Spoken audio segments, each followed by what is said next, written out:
Maggi എന്ന് പറയുന്ന brand പരാജയപ്പെട്ട കഥ നിങ്ങൾ കേട്ടിട്ടുണ്ടോ?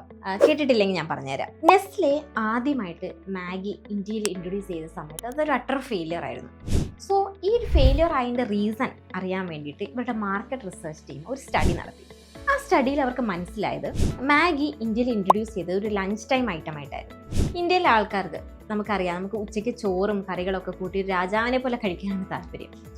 ആ സ്ഥാനത്ത് വേറെ ഒരു ഫുഡും നമുക്ക് ഡേ ടു ഡേ ലൈഫിൽ കാണാൻ സാധിക്കില്ല. അതായിരുന്നു ഒരു മേജർ റീസൺ എന്ന് പറയുന്നത്.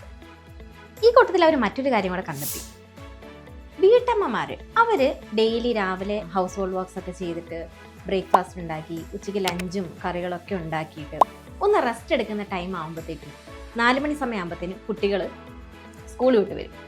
പിന്നെയും അവർക്കൊരു ഫുഡ് ഉണ്ടാക്കുക എന്ന് പറയുന്നത് ഒരു ഹെക്ടിക് ടാസ്ക് തന്നെയാണ്.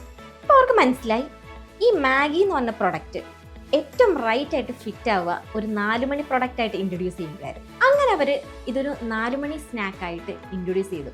അതും 2 മിനിറ്റിനുള്ളിൽ മാഗി ഉണ്ടാക്കാൻ പറ്റും എന്നുള്ള രീതിയിലായിരുന്നു അവർ മാർക്കറ്റ് ചെയ്തിട്ടുണ്ടായിരുന്നു. അതൊരു വമ്പൻ ഹിറ്റായിരുന്നു ശരിക്കും. ഇപ്പോൾ നമ്മൾ തന്നെ കടയിൽ പോവുകയാണെങ്കിൽ നൂഡിൽസ് ഉണ്ടോയെന്നല്ല ചോദിക്കുക, മാഗി ഉണ്ടോയെന്നാണ് ചോദിക്കുക. ആ ബ്രാൻഡ് അത്രത്തോളം നമ്മളെ ഇൻഫ്ലുവൻസ് ചെയ്യുന്നുണ്ട്.